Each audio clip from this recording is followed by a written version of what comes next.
My name is Dr. Anthony Levatino. I'm a practicing obstetrician-gynecologist and I've performed over 1,200 abortions. Today I'm going to describe a first trimester surgical abortion called suction D&C, dilatation and curettage.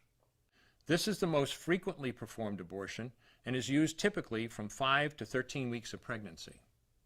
After administering anesthesia, the abortionist uses a speculum like this.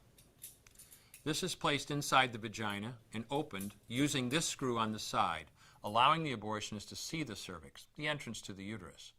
The cervix acts as a gate that stays closed for the duration of pregnancy, protecting the baby until it is ready for birth.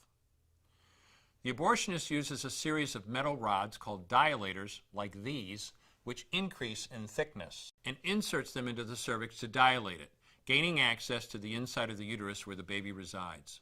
The baby has a heartbeat, fingers, toes, arms, and legs, but its bones are still weak and fragile.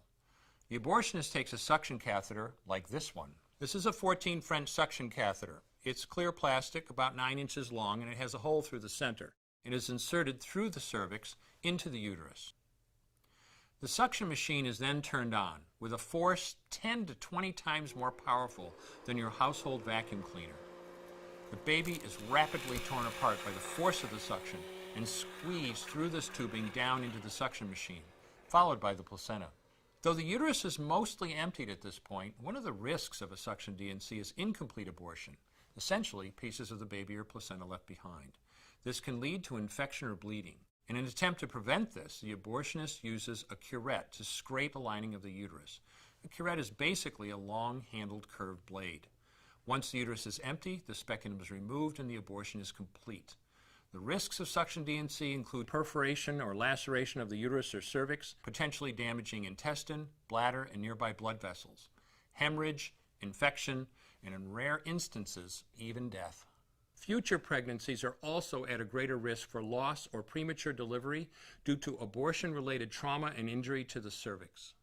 As I mentioned at the beginning, I'm Dr. Anthony Levatino, and in the early part of my career as an OBGYN, I performed over 1,200 abortions. One day, after completing one of those abortions, I looked at the remains of a preborn child whose life I had ended, and all I could see was someone's son or daughter. I came to realize that killing a baby at any stage of pregnancy for any reason is wrong. I want you to know today, no matter where you're at or what you've done, you can change. Make a decision today to protect the preborn. Thank you for your time. I will no longer do any more abortions.